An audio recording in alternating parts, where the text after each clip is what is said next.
DRG Kids।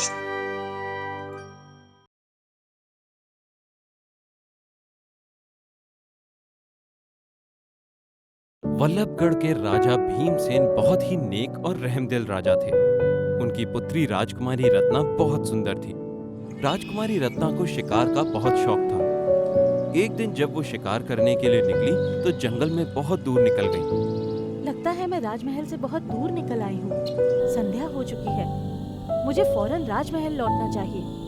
यह कहकर राजकुमारी वापस राजमहल की ओर निकलती हैं, लेकिन अंधेरा बढ़ता जा रहा था और ऊपर से घना जंगल। अंधेरे के कारण रास्ता भी साफ दिखाई नहीं दे रहा। पता नहीं मैं किस तरफ जा रही हूँ। मेरा घोड़ा भी बहुत थक गया है।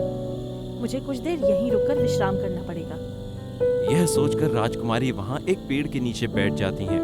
उसी पेड़ पर एक चुड़ैल रहती थी। जब उसकी नजर राजकुमारी पर पड़ती है तो वो सोचती है, अरे वाह, ताजा ताजा भोजन। कल से मैंने कुछ नहीं खाया है। आज इस लड़की को खाकर अपनी भूख मिटाऊंगी। वाह, मजा आ जाएगा। वो ये सोच ही रही होती है कि तभी राजकुमारी की नजर थोड़ी दूर से आ रही आग की रोशनी पर पड़ती है। वहाँ आग दिखाई दे रही है। शायद वहाँ कोई है। मुझे वहाँ जाकर देखना चाहिए। यह सोचकर राजकुमारी वहाँ से निकलती है। अरे, ये कहाँ जा रही है? हाथ आया शिकार नहीं छोड़ूंगी मैं। आज इसे खाकर ही रहूंगी।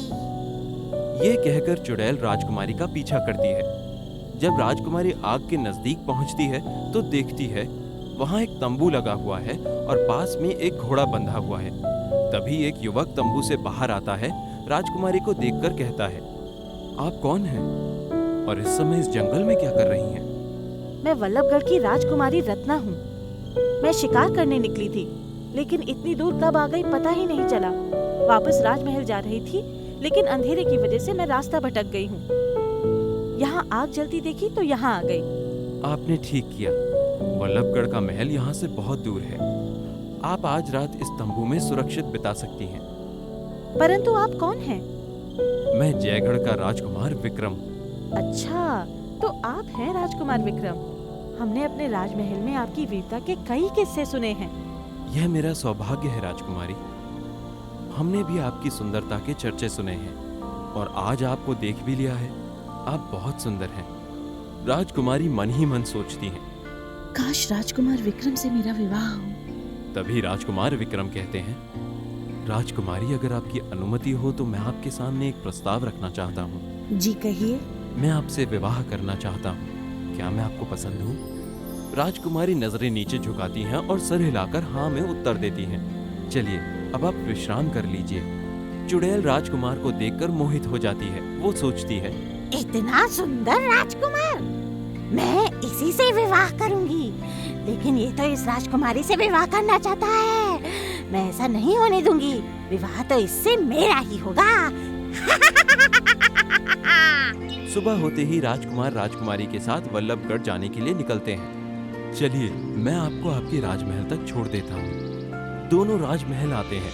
राजकुमारी दरबार में जाती है, लेकिन अपनी जगह अपनी हमशक्ल को देखकर चौंक जाती हैं और उस हमशक्ल से कहती हैं, तुम कौन हो और हमारी जगह पर क्यों बैठी हो?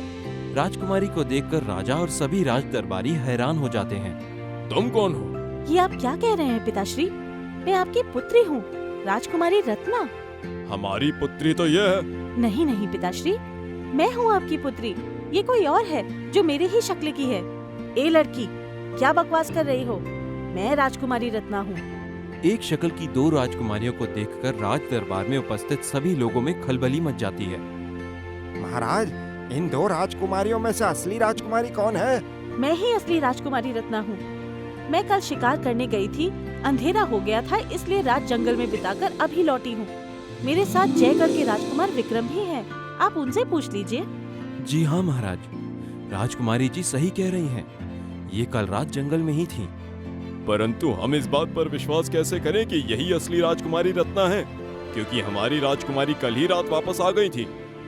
तभी नकली राजकुमारी कहती है, राजकुमार जी, कल आपकी मुलाकात मुझसे हुई थी। रात जब मैं तंबू में सो रही थी तो मुझे अचानक पिताश्री का ख्याल आया कि वो मुझे न देखकर परेशान होंगे। इसीलिए आपको बिना बताए चुपचाप मैं वहाँ से निकल गई। राजकुमार विक्रम भी समझ नहीं पाते कि ये क्या हो रहा है। वो कभी असली राजकुमारी को देखते तो कभी नकली राजकुमारी को। राजकुमारी रत्ना की बात पर किसी को विश्वास नहीं हो रहा था, इसीलिए महाराज हुक्म देते हैं, इस झूठी लड़की को कारागार में बंद कर दो और राजकुमार विक्रम को हमारे अतिथि गृह में ठहराया जाए। राजकुमारी बेचारी चुपचाप कारागार में चली जाती हैं। इधर नकली राजकुमारी अपने कक्ष में बहुत खुश हैं। अब मैं यहाँ राजकुमारी बनकर राज करूंगी और जल्द ही महाराज से कहकर इस राजकुमार से विवाह करूंगी और राजकुमारी रत्ना कारागार में जीवन बिताएगी। इधर महाराज अपने कक्ष में बहुत बेचैन हैं। वो मंत्री से कहते हैं, मंत्री जी, हम बहुत दुविधा में हैं। हमें समझ नहीं आ रहा है कि क्या करें। कहीं हमसे कोई गलती तो नहीं हो रही? महाराज, हमें दोनों राजकुमारियों की परीक्षा लेनी चाहिए, जिससे पता चल सके कि असली राजकुमारी रत्ना कौन है। महाराज, मुझे आज रात का समय दीजिए। उसके बाद मंत्री जी महाराज के कान में कुछ कहते हैं। दूसरे दिन दरबार में मंत्री जी के साथ एक ऋषि आते हैं। महाराज, स्वामी जी राजकुमारी रत्ना को आशीर्वाद देने आए हैं। आसन ग्रहण करें स्वामी जी। फिर दरबार में राजकुमारी रत्ना को लाया जाता है। नकली राजकुमारी भी दरबार में बैठी हैं। महाराज कहते हैं, जैसा कि आप सभी को पता है कि हमारे सामने 2 राजकुमारियां हैं। इनमें से एक असली है और एक नकली। तो हमने असली राजकुमारी को पहचानने का एक उपाय निकाला है। यह सुनते ही नकली राजकुमारी डर जाती है और मनी मन सोचती है, महाराज किस उपाय के बारे में बात कर रहे हैं? आज हम बहुत वर्षों बाद अपनी पुत्री के साथ वही खेल खेलेंगे जो उसके बचपन में खेलते थे। कैसा खेल महाराज? वही बचपन वाला खेल मंत्री जी, जब राजकुमारी हमसे छुपने के लिए उस बोतल में घुस जाया करती थी। ये कहकर महाराज स्वामी जी के हाथ में पकड़ी हुई बोतल की तरफ इशारा करते हैं। यह सुनकर नकली राजकुमारी सोचती है, इससे पहले कि राजकुमारी रत्ना बोतल के अंदर जाए, मैं पहले चली जाती हूँ। और यह सोचते ही वो तुरंत अपना आकार छोटा कर बोतल में घुस जाती है। जैसे ही वो बोतल के अंदर जाती है, स्वामी जी बोतल का ढक्कन बंद कर देते हैं और कहते हैं, अब तुम यहीं रहो। तुम राजकुमारी बनकर सबको धोखा देने आई थी। मैं जानता हूँ कि तुम चुड़ैल हो। तुमने राजकुमारी को जंगल में देखा और यहाँ उससे पहले पहुँच गई। राजकुमारी रत्ना दौड़कर अपने पिता के गले लग जाती है। पिताश्री, मैं ही हूँ राजकुमारी रत्ना। हाँ पुत्री, हमसे कल बहुत बड़ी गलती हो गई, लेकिन मंत्री जी की सूझबूझ ने हमारी असली राजकुमारी को बचा लिया। महाराज, इस चुड़ैल का क्या करें? इसे बोतल के अंदर ही रहने दो और हमारे काल कोठरी में इसे जमीन के अंदर दफन कर दो। राज दरबार में राजकुमार विक्रम भी उपस्थित थे। राजकुमारी ने सारी घटना महाराज को बताई। राजकुमार विक्रम, आपने हमारी पुत्री की सहायता की है। आपने हम पर बहुत बड़ा उपकार किया है। हम इसके बदले आपके लिए क्या कर सकते हैं? महाराज, अगर आपकी अनुमति हो तो मैं राजकुमारी रत्ना से विवाह करना चाहता हूँ। ये सुनकर महाराज बहुत खुश होते हैं। ये हमारा सौभाग्य है कि हमारी पुत्री का विवाह आपसे हो। हम अभी विवाह की घोषणा करते हैं। पूरे दरबार में जय जयकार होती है और फिर कुछ दिनों बाद राजकुमार विक्रम और राजकुमारी रत्ना का विवाह हो जाता है।